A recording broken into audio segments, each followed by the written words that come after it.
بسم اللہ الرحمن الرحیم۔ السلام علیکم۔ آپ دیکھ رہے ہیں ڈی ڈی پی اینالیٹیکا۔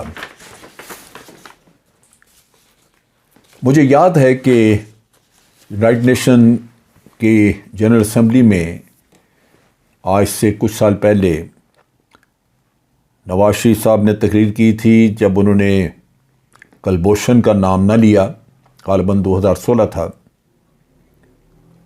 اور سشما سوراج جو کہ بھارت کو ریپرزینٹ کر رہی تھیں، انہوں نے اپنے تقریر میں کسی غلام مسعود کا یا کسی کا نام لیا جو دنیا جانتی بھی نہیں، ہمیں بھی پتہ نہیں کون وہ، کہ جی وہ پاکستان کا جاسوس ہمارے پاس ہے۔ اس کے علاوہ انہوں نے بات کی، وہ مجھے آج دن تک چپتی ہے، دو باتیں۔ ایک انہوں نے کہا کہ بھارت ہے جو کہ پوری دنیا میں ڈاکٹرز بھیجتا ہے، انجینئرز بھیجتا ہے، ہمارے ڈاکٹرز اور انجینئرز اور آئی ٹی کے ایکسپرٹس وہ موجود ہیں، امریکہ میں ہیں، برطانیہ میں، پوری دنیا میں ہیں۔ بالکل ہیں۔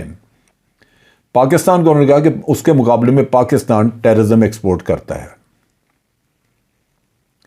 آج میں صورتحال کو دیکھتا ہوں اور اس وقت کی صورتحال کو میں کمپیئر کرتا ہوں، تو فرق صرف یہ ہے کہ پاکستان اس وقت بھی ٹیررزم ایکسپورٹ نہیں کر رہا تھا، بھارت ٹیررزم ایکسپورٹ کر رہا تھا۔ بھارت نے نیپال، سری لنکا، بنگلہ دیش میں پاکستان کے خلاف ٹیررزم کرایا جب وہ مشرقی پاکستان تھا، اور پھر افغانستان سے پاکستان کے خلاف آج دن تک۔ واحد ملک بھارت جو کہ پوری دنیا میں ٹیررزم ایکسپورٹ کر رہا ہے۔ ڈاکٹر اور انجینئر تو پاکستان کے بھی دنیا میں ہر جگہ موجود ہیں، آپ جہاں بھی جائیں، آپ مڈل ایسٹ میں چلے جائیں، سعودی عربیہ چلے جائیں، امریکہ چلے جائیں، بہت بڑے بڑے آپ کو ڈاکٹرز ملیں گے۔ ابھی بھی امریکہ میں جس ڈاکٹر نے انسان کے بدن میں وہ دل لگایا ہے اس کا سور کا، وہ پاکستانی ڈاکٹر ہے۔ جانور کا دل لگانا، کسی کو ریپلیس کرنا اندر اس کے جسم میں، یہ پہلا واقعہ، پہلا کارنامہ اور پاکستانی ڈاکٹر نے کیا۔ تو ڈاکٹر تو ہمارے بھی بہت اچھے ہیں، لیکن سشما سوراج چونکہ اپنے ملک میں بات کر رہی تھیں تو سچائی تو ان کے منہ سے نہیں نکلنی تھی، چونکہ پاکستان کے اوپر دہشت گردی کا الزام لگانا تھا، اس لیے اپنے ملک کی دہشت گردی کا ذکر انہوں نے نہیں کیا۔ لیکن ایک چیز جو کہ دنیا پوری اعتراف کرتی ہے، سشما جی کو چاہیے تھا کہ وہاں اس کا بھی ذکر کرتی، وہ یہ ہے کہ بھارت پوری دنیا کا ریپ کیپٹل ہے۔ جتنے بھی سروے پچھلے 4-5 سالوں میں ہوئے ہیں، ان میں ہر سروے میں عالمی سطح پہ، برطانیہ میں سروے ہوئے ہیں یا امریکہ میں سروے ہوئے ہیں، میرے پاس ایک برطانوی سروے کی ڈیٹیلز پڑی ہوئی ہیں، اس میں برملا نتیجہ یہی نکلا ہے کہ خواتین کے لیے جنسی ہراس کرنے کے لیے دنیا کا سب سے خطرناک ملک بھارت ہے۔ یہ تو ہو گئی بھارت کی خوبی، ان کی خصوصیت کہ وہاں پہ خواتین کے بارے میں انتہائی گھنونے جرائم دیکھنے میں ملتے ہیں۔ میرا کنسرن سب سے زیادہ ہے مسلمانوں کے یا اقلیتوں کے بارے میں۔ بھارت کی افواج میں لڑکیاں ہیں، خواتین ہیں، ان کے بے شمار شکایات یہاں انٹرنیٹ پہ ان کی ویڈیوز ملتی ہیں جہاں وہ اعتراف کر رہی ہیں کہ ان کو جنسی طور پہ ان کو ہراساں کیا گیا یا ان کو جنسی طور پہ استعمال کیا گیا۔ یعنی افواج جہاں پہ سب سے زیادہ ڈسپلن ہونا چاہیے، وہاں یہ چیز موجود ہے ود ان دی فورسز۔ لیکن اس سے بڑھ کے کشمیر میں جو کچھ ہوا خواتین کے ساتھ، وہ بھارتی افواج کرتی رہیں۔ لیکن چونکہ اس ملک میں اقلیت کو انصاف ملنے کی کوئی توقع نہیں، لہٰذا وہ پچھلے 15-16 سال سے کیسز پڑے ہوئے ہیں سپریم کورٹ میں، ان کا کبھی فیصلہ نہیں ہوا، ان کا سنے ہی نہیں جائیں گے، وہ کیس سنے ہی نہیں جائیں گے۔ اس کے علاوہ دلت وہاں پہ ان کی خواتین کو تو بالکل یوں سمجھا جاتا ہے کہ جیسے کسی کھیت سے آپ گاجر مولی توڑ کے کھا لیں۔ ان کے ساتھ بھی یہی کچھ ہوا۔ اقلیتوں کے حالات وہاں پہ دن بدن بہت خراب ہو رہے ہیں۔ میں بڑا فکر مند ہوا جب میں نے ریسنٹ خبر پڑھی کہ بھارت کے شہر کرناٹکا میں کالج میں مسلمان بچیوں کا داخلہ بند کر دیا گیا ہے کیونکہ وہ حجاب پہن کے کلاس اٹینڈ کرنا چاہتی تھی۔ ان کی ویڈیوز دیکھیں، روتی ہوئی بچیاں، کالج کا گیٹ بند کر دیا، کالج کے گیٹ سے باہر کھڑی رو رہی ہیں، اور وہ یہ کہہ رہی ہیں کہ دیکھیں 2 مہینے بعد امتحان ہے، ہمارے کیریئر برباد نہ کریں، امتحان سے صرف 2 مہینے پہلے آپ ہمیں کالج سے نکال رہے ہیں۔ یہ کوئی کالج پرائیویٹ کالج نہیں ہے، یہ حکومت ہند کے کالج ہیں، یہ سرکاری کالجز ہیں جہاں ایک کے بعد دوسرے کالج نے یہ حرکت کی، اور یہ بھارت میں پھیلے گی چیز۔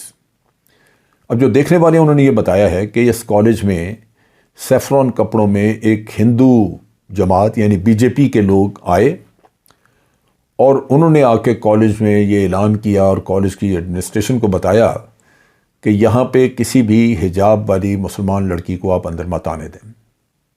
نتیجہ یہ کہ ہندو کی کہیں بات کہیں ٹالی جا سکتی تھی، مسلمان لڑکیوں کو اٹھا کے باہر پھینک دیا۔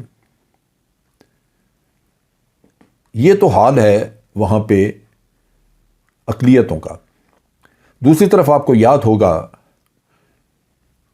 کہ پچھلے سال کے بارے میں جو رپورٹ مرتب کی امریکہ میں تھنک ٹینک جو کہ پینٹاگون کے لیے، امریکن کانگریس کے لیے کام کرتا ہے، انہوں نے بتایا کہ بھارت میں عیسائیوں کے چرچز کے خلاف پچھلے سال کے پہلے 9 مہینوں میں تقریباً 34 کیسز ایسے ہوئے ہیں جن پہ چرچز کے اوپر حملے کیے گئے، چرچ چلائے گئے۔ اور یہ صرف عیسائیوں کے ساتھ نہیں، مسلمانوں کے قتل عام کی پلان بنائی گئی، اور اس کو بھی اوپنلی کہا گیا کہ 22 کروڑ مسلمان ہیں، 23 کروڑ ہیں، کیا فرق پڑتا ہے، ان کو قتل کرنے کا کام شروع کیا جائے۔ ریسنٹلی جو واقعہ ہوا جس کا میں ذکر کرنا چاہتا ہوں، جو ہم نے بات کی کہ خواتین کے بارے میں حالات بڑے خراب ہیں، کہ خواتین کو وہاں پہ بہت مشکلات کا سامنا ہے، کیونکہ ہندو جو ہیں وہ دھڑا دھڑ یہ ریپ والا کام اور خواتین کے اوپر مظالم یہ کر رہے ہیں۔ اب یہ میں جو موجودہ واقعہ جو کہ 5-6 دن پہلے ہوا، یہ غالباً اس کی رپورٹ 1 فروری کو آئی، میرا خیال ہے 1 فروری یا اسے 1-2 دن پہلے کا واقعہ ہوگا۔ 20 سال کی سکھ لڑکی، اس کو پہلے گینگ ریپ کیا گیا، اور یہ میں واقعہ بتا رہا ہوں دہلی کے بارے میں، جو بھارت کا کیپٹل ہے۔ یہ نہیں کہ دور دراز کہیں 2,500-2,000 کلومیٹر دور کہیں کسی گاؤں میں واقعہ، وہ نہیں ہے، دہلی کیپٹل کے اندر 20 سالہ نوجوان سکھ لڑکی، اس کو ریپ کیا گیا، پھر اس کو ٹارچر کیا گیا، پھر اس کے گلے میں جوتوں کا ہار ڈالا گیا، اس کا منہ کالا کیا گیا، اور پھر اس کو دلی کی گلیوں میں اسی طرح اسی حالت میں پھرایا گیا۔ پورا میڈیا خاموش رہا۔ بھارت کا میڈیا میں یہ بڑی خوبی ہے، بھارتی عدالتیں ہوں یا میڈیا ہو، وہ صرف اور صرف ہندو کے لیے ہے۔ اقلیت، اس کا کوئی حق نہیں ہے کہ اس کی بھی تکلیف یا دکھ جو ہے وہ میڈیا بیان کرے۔ صرف ایک چینل نے اس کے بارے میں بات کی، میرا خیال ہے اس کو بھی بند کر دیا گیا ہوگا۔ اسی طرح اگر یہ کیس عدالت میں چلے جاتا ہے تو سکھ لڑکی کو انصاف کا حق نہیں، وہ اس کو نہیں مل سکے گا کبھی بھی۔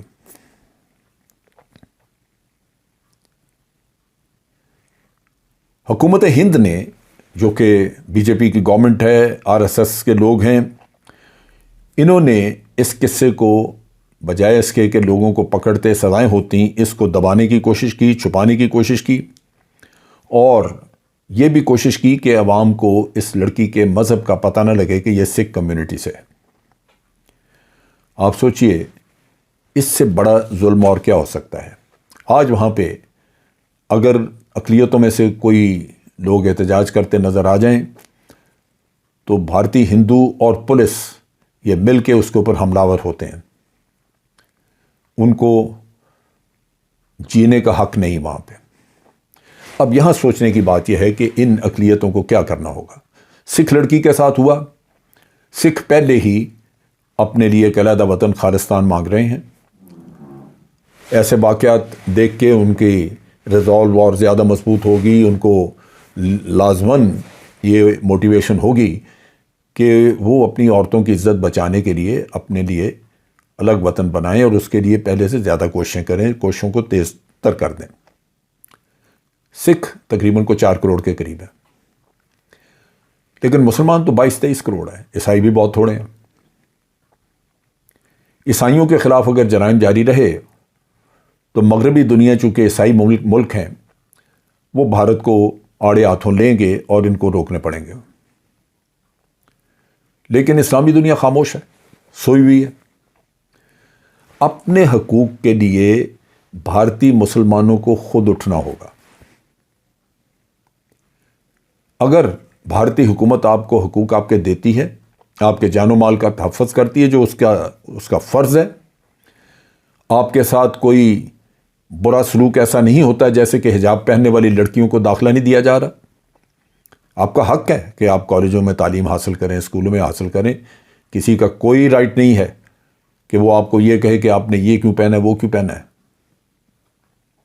یہ اپنی اپنی تہذیب ہے، اور اگر یہ حق نہیں ملتا تو پھر آپ کو حق حاصل ہے کہ اپنی آئندہ نسلوں کا، ان کے مستقبل کا تحفظ کرنے کے لیے آپ اپنے لیے علیحدہ وطن مانگیں۔ اگر ایک پارٹیشن بھارت کی ہو گئی تو دوسری بھی ہو سکتی ہے۔ یہ بھارت کو سوچنا ہوگا کہ وہ اپنے عوام کو، وہ اپنی اقلیتوں کو، مسلمانوں کو اتنا دیوار سے نہ لگائے کہ وہ غیر محسوس کرتے ہوئے اپنے آپ کو اپنے لیے علیحدہ وطن مانگے۔ آج کے لیے اتنا ہی۔